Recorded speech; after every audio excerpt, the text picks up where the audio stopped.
My wife woke up from a 6-month coma, looked straight at me, and whispered another man's name. Not mine. His. I had been sleeping in that hospital chair for 183 nights. I had missed shifts, drained savings, and worn the same gray hoodie so long it had a permanent crease from the armrest. And the first word out of her mouth was, "Brandon." I stood there holding a cup of gas station coffee, and I could not move. The nurse, Hallie Reese, was checking the monitors behind me. She heard it too. I know she did because she went very still, like she was trying to give me a second of privacy, while the floor fell out from under me. Olivia's eyes were half open, glassy, like she was still swimming up from somewhere deep. I leaned in closer, thinking maybe I heard wrong, maybe she said something else, maybe it sounded like Brandon but was not. Then she said it again, clearer this time. "Is Brandon here?" My throat closed. My hands went cold, and I thought, what exactly had I been protecting for 6 months? That question stayed with me the whole drive home that night. But I did not know yet that the answer was buried in her tablet. And it was so much worse than a name.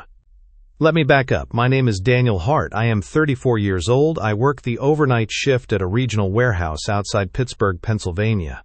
I make $51,000 a year before taxes. I drive a 2017 Honda Civic with a crack in the dashboard that I keep meaning to fix. Olivia and I had been married for 7 years. We lived in a brick row house on a narrow street in Brookline. 2 bedrooms, 1 bathroom, a backyard the size of a parking spot. We were not rich. We were not struggling either. We were just steady. I paid the mortgage. She worked part-time as a dental receptionist and took an online bookkeeping course on Tuesday nights. We ate dinner together most nights. We argued about whose turn it was to take out the trash. We were boring in all the right ways. Then on January 7, 2025, a pickup truck ran a red light at the intersection of Route 51 and Sawmill Run Boulevard, and it hit her car on the driver's side. She was in surgery before I even got to the hospital. By the time I signed the first form, they were already using the word coma. And just like that, the boring life I had taken for granted became the only thing I wanted back. The first 2 weeks after the accident, I barely slept. I called the insurance company 17 times. I filled out forms I did not understand. I hired a personal injury attorney named Avery Cole because the hospital social worker told me I needed one and gave me a short list. Avery was calm and direct. She did not waste words. She told me the accident was clearly the other driver's fault, that there was a strong liability case, and that depending on Olivia's recovery, the settlement could land anywhere from mid-5 figures to mid-6 figures. I did not think about the money much then. I just wanted Olivia to open her eyes. I moved into the hospital. Not officially, but practically. I negotiated with the night nurses and the security guard at the front desk. I brought my own pillow. I charged my phone at the outlet behind Olivia's bed. I learned which vending machines had the best coffee and which ones ate your money. I held her hand every single night and talked to her, even when the doctors told me she might not hear anything. I told her about the weather. I told her about the crack in the Civic's dashboard. I told her I was not going anywhere. I meant it. I want you to remember that I meant every word of it. By month 3, I had spent $42,000. That was our joint savings, nearly all of it. Some went to medical bills the insurance had not processed yet. Some went to covering the mortgage while I cut my hours to be at the hospital more. Some just disappeared into the slow bleed of crisis living. Takeout because I was too tired to cook. Gas because I was driving back and forth twice a day. Small things that added up to a number that made me sick when I finally looked at it. My older sister Tessa came up from Columbus to help for 2 weeks. She cooked real food, paid 2 bills I had forgotten about, and sat with Olivia so I could sleep in an actual bed for 4 nights in a row. Before she left, she stood in the doorway of Olivia's hospital room and said something I did not fully understand at the time. She said, "Danny, you are giving everything. Just make sure she would do the same." I told her she was overthinking it.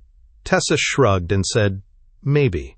But she looked at me the way older sisters do when they already know something you have not figured out yet.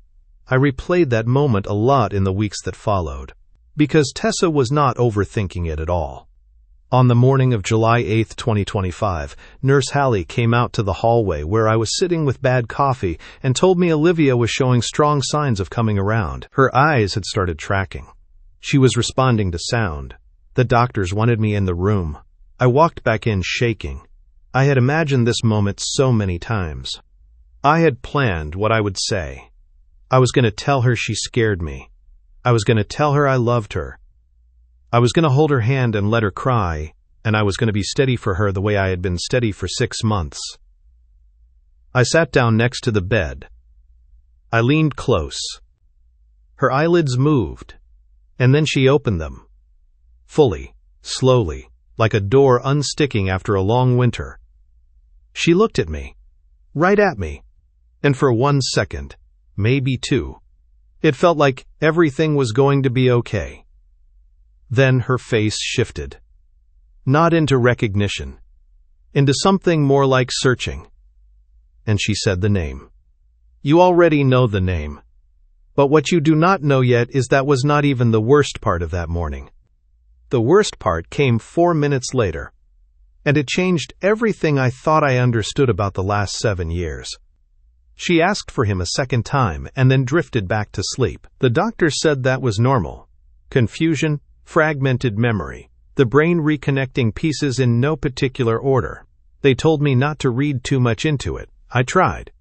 I really tried to just be grateful she was alive.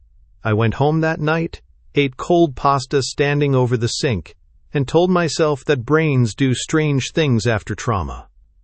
I told myself it did not mean anything. But I could not sleep. I kept running the moment back. Her eyes opening, the half second where she looked at me. And then the way her expression changed when she said his name. There was something in her voice that did not sound like random confusion. It sounded like relief, like she had been looking for something and found it. I did not know Brandon Pike well. I had met him once, at a work party Olivia dragged me to 3 years ago. He was tall, well-dressed, the kind of guy who laughs a little too easily. She told me they dated briefly in college, that it ended fine, that they stayed loosely in touch because they had mutual friends. I had no reason to think twice about him. Until that night, standing over cold pasta, realizing I was thinking about him now and could not stop. 2 days later, Brandon Pike walked into that hospital room like he had every right to be there. And I want to be specific about this because the details matter. He was wearing a blazer, in the ICU, his shoes were clean. He had a coffee from a real coffee shop, not the vending machine kind I had been drinking for 6 months. He walked in, looked at Olivia, and his whole face changed, not into shock or worry, or the cautious relief that normal people feel when someone they care about is finally awake.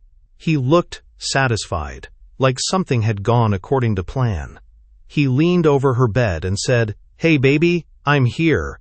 He said baby, out loud, in front of me, and then he looked over at me and smiled. Not a warm smile, not even a polite one. The kind of smile that says, "I know something you don't." I stood up. He said, "You must be Daniel." Like we had never met. Like I was a stranger in the room of my own wife. I said yes. He nodded slowly, like he was cataloging me, deciding I was less than he expected. And then he turned back to Olivia and started talking to her in a low voice, and I watched my wife smile at another man for the first time in 6 months. On day 5 after she woke up, Brandon did not come alone. A woman I had never seen before walked in behind him carrying a manila folder. No flowers, no card. Just a folder. She introduced herself quickly and quietly, and I did not catch her name because I was watching the folder. She set it on the tray table next to Olivia's bed and opened it like this was a meeting she had prepared for. I stepped closer. I could see printed documents, multiple pages, with tabs marking places for signatures. Brandon said casually, like it was nothing, "We just need to take care of a few things while everything is fresh." I looked at Olivia. She was still groggy. She had been awake less than a week. She was on pain medication. She was not fully tracking conversations yet. I had watched her lose the thread mid-sentence 3 times that morning, and they had brought a folder. Do you understand what I'm saying? Someone had prepared these documents before she was even fully awake. That told me this was not impulsive. This was planned. And the plan had a timeline. The question I could not stop thinking about was, how long had that timeline been in motion? Because I was starting to think it started way before the accident. I asked to see the folder. I said it calmly, the way you ask a waiter if you can look at the check. Brandon hesitated for just a second. Barely noticeable, but I saw it. And then he nodded like it was no big deal. I picked up the first page. My stomach dropped before I finished the second paragraph. The first document was a revocation of my medical power of attorney. My name? Crossed out. The second was a temporary separation agreement. The third was a beneficiary change form. The fourth was a bank authorization letter. And the fifth, the one that made my hands go still, was an authorization allowing a third party to communicate with the personal injury insurers and receive updates on the settlement status. That third party was listed as Brandon Pike. The injury settlement that Avery had told me could reach mid-6 figures. The settlement that existed because of an accident that nearly killed my wife. Brandon had not brought paperwork to help Olivia leave the marriage. He had brought paperwork to access money she had not even received yet. I set the folder down slowly. I did not say anything yet. But something in my brain shifted from grief into something colder and much more focused. And I started thinking about a name. Avery Cole. I needed to make a call. I looked at Nurse Hallie and I asked, as calmly as I could, "Has Olivia been cleared to sign legal documents today?" The room went quiet. Not dramatic movie quiet, but the kind of quiet where everyone becomes very aware of what is happening. Hallie looked at the folder, then at me, then at Brandon. She said, carefully, "She has not had a capacity assessment for decisions of this nature." 3 words hit me right then. This was documented. Brandon's jaw tightened. The woman with the folder shifted her weight. Olivia looked back and forth between us, still slow, still blinking too much, not fully following the room. Hallie told Brandon and the woman that until a formal capacity evaluation was completed, no legal documentation should be signed in this room. Her voice was steady, professional. But she did not move away from the bedside. Brandon said he was not aware there was a process for that. Hallie said there was. He said it was just paperwork. She said she understood, and that the process existed to protect patients. He pushed back once more, and she repeated herself, word for word, without raising her voice or changing her expression. It was the calmest thing I had ever seen, and it bought me the time I needed for what came next. I stepped into the hallway and called Avery Cole. It was a Thursday morning. She picked up on the second ring. I told her what I had just seen. The folder, the documents, the settlement authorization, the timing. She was quiet for about 4 seconds, and then she said, "Stay in that building. Don't sign anything. Don't let Olivia sign anything. And send me photos of every page in that folder, right now." I went back in, picked up the folder, and told Brandon I needed to review it before anything moved forward. He said that was not necessary. I said I thought it was. I took photos of every page and sent them to Avery. Then I requested the patient advocate and the hospital social worker. I asked them to document the visit, the timing, the folder, the number of documents, the fact that no capacity assessment had been done.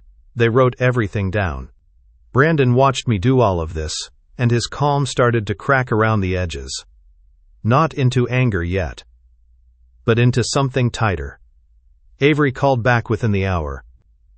She had already drafted an emergency motion to block any third-party access to settlement communications or financial accounts tied to the injury case, until the court could review the situation. She filed it before noon, and that night, on her advice, I separated my paycheck from the joint checking account. I moved it somewhere he could not touch. That night I went back to the house alone. I sat on the couch in the dark for a while, not crying, just processing. I thought about all the nights I had slept in that chair. I thought about the $42,000, I thought about the hoodie I wore for a week because it smelled like her. And I thought about how I had never once, not for a single second, questioned whether I should be there. Then I got up and went to get her tablet from the nightstand drawer in our bedroom, where it had been sitting since the night of the accident. I was not looking for anything specific. I just wanted to find a photo of us, something from before all of this, something that reminded me of who we were. I opened the tablet. It was not password protected. We had never kept things locked from each other, or at least I thought we hadn't. The Photos app was still open, but I accidentally hit the messages icon instead, and the screen that came up stopped me cold. There were messages, a lot of them, and they were not from anyone I recognized. The contact name at the top just said B, and the most recent message was from 6 days before the accident. I sat down on the floor right there in the hallway and started reading. And I did not move for a long time. The messages went back 9 months. 9 months of conversation between Olivia and Brandon that I knew nothing about. At first, they were casual, old memories, catch-up stuff, the kind of thing that sounds harmless if you only read the surface. But by month 3, it shifted. He was calling her baby in texts, the same way he said it in that hospital room, like it was already a habit. She was telling him things she had stopped telling me, that she felt stuck, that she had been thinking about changes, that she was not sure about us anymore. I sat there on the hallway floor, reading a private conversation between my wife and a man she had told me was just an old friend, and I felt something I had not felt in 6 months of crisis. I felt stupid, not heartbroken, stupid. Because the worst message was not romantic. The worst message was from Brandon, sent 4 months before the accident. It was short. Practical. Almost like a checklist item.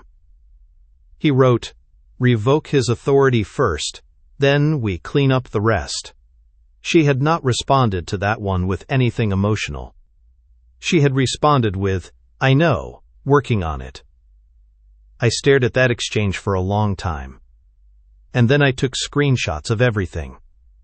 Every single page. Because something told me I was going to need all of it. I called Tessa that night. It was after midnight. She picked up immediately, which is how I knew she had been worried.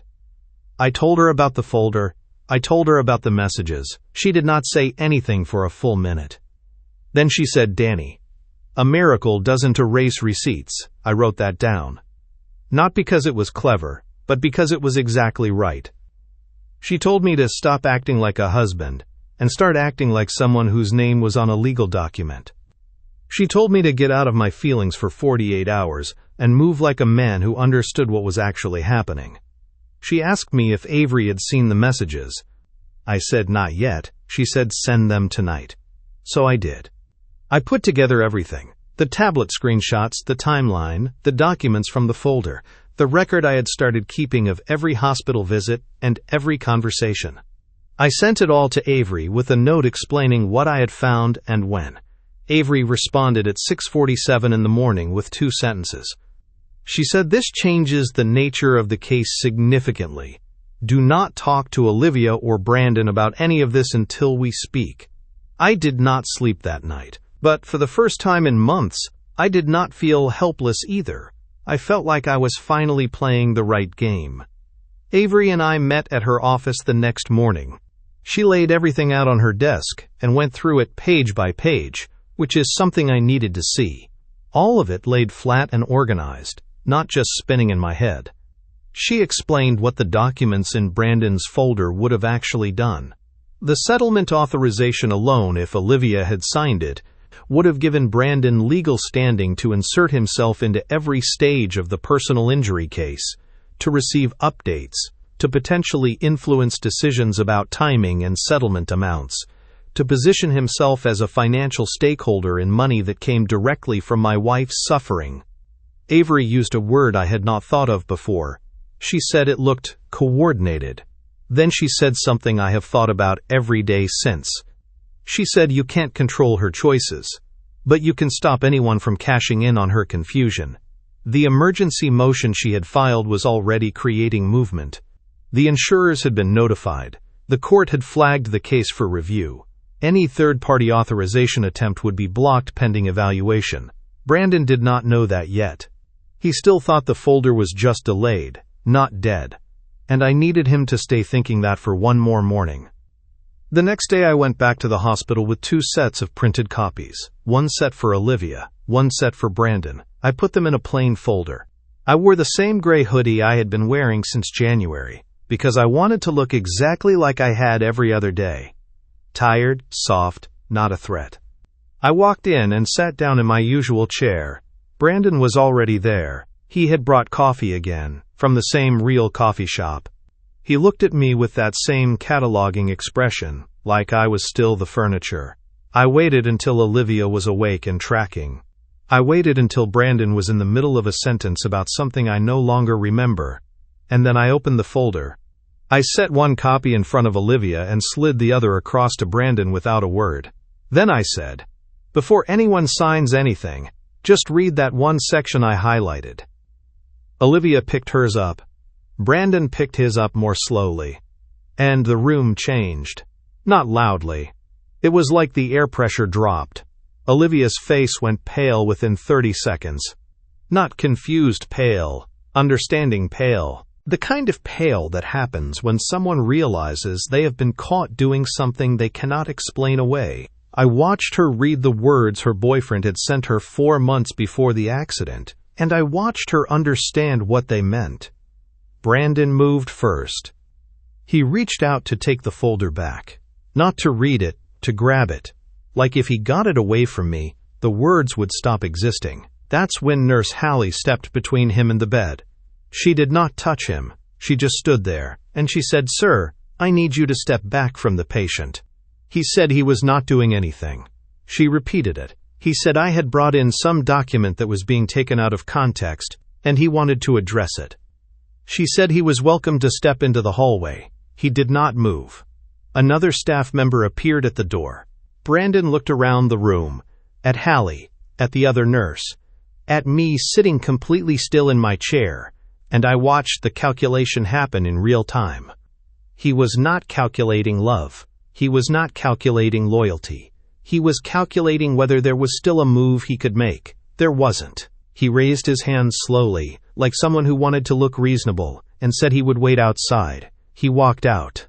And then it was just me and Olivia, and the hum of the monitors and the sound of her breathing. She was holding the printed screenshots with both hands. She had not looked up at me yet. I did not push her to. Security asked Brandon to leave the building about 20 minutes later. Apparently, he had continued the argument in the hallway with a staff member who asked him to lower his voice, and then he made the mistake of grabbing the folder back from someone and refusing to return it. That was all it took. A formal incident report was filed. His name went into the hospital system. He was told he would need authorization from Olivia's medical team to re-enter the unit. Avery called me while I was still in the parking garage. She had already received word from the court. The emergency motion had been granted pending full review. No third-party settlement authorization would be recognized. No account changes tied to the case would be processed. The financial door Brandon had spent months positioning himself in front of was now locked from the inside. I sat in my cracked dashboard Civic in that garage for a while. I did not feel like celebrating. I felt hollow in the way you feel when something you loved turns out to have been something else the whole time. I thought about the row house. I thought about Tuesday nights and the online bookkeeping course. I thought about the hoodie. And I thought about how none of the things I had believed about our life were entirely wrong. They were just incomplete. The question I kept sitting with was, what do you do when the person you protected did not want to be? Over the following 2 weeks, the capacity assessment was completed. Olivia was cleared. And once she was fully evaluated and able to make legal decisions on her own, she made them. She asked Avery's office for a referral to an independent attorney. She was given one. She filed for divorce, not because Brandon swept her off her feet with some grand gesture. He had stopped contacting her after the hospital incident, which told me everything I needed to know about what his interest had actually been. She filed because she said she had already decided before the accident, and the coma had just delayed it. She said she was sorry for what happened in the hospital room. She said she had not known about the folder, which I did not fully believe, but I also did not need to argue. Avery negotiated the divorce terms. Because I had documented everything. The savings I spent, the accounts I maintained, the income I protected. I walked out of the marriage with what was fair. The settlement from the accident, when it finally came through, went entirely to Olivia's medical costs and her recovery fund, which is exactly where it should have gone. Brandon did not get $1 of it. The last thing anyone told me about him was that he had already moved on to someone else by the time the ink was dry. Which did not surprise me at all. I want to tell you where I am now, not because the ending is some perfect thing, but because you deserve to know how the story actually lands. I am still in Pittsburgh. I am still in the warehouse. Same overnight shift. Same $51,000 a year. I moved out of the row house into a one-bedroom apartment in Mount Washington with a window that faces the river. I put a plant on the sill. I do not know what kind it is, but it is still alive, which feels like enough. Tessa came up to help me move, and she stood in the middle of the empty new apartment and said, "You kept yourself." I did not fully understand that at the time. I do now. I did not leave that marriage bitter. I left it clear. I know the difference between someone who loves you and someone who needs you convenient. I know what it looks like when a person plans around you instead of with you. And I know that loyalty is not worth more than the person you are giving it to. Here is the thing I think about most. Brandon walked into that hospital room looking for a settlement check in a human costume. And he walked out with nothing because I did the boring, unsexy, unglamorous thing. I read the paperwork, I called the lawyer, I moved the money, and I kept every receipt. What would you have done? Let her leave and protect what was yours, or fought to keep someone who needed you unconscious to treat you right?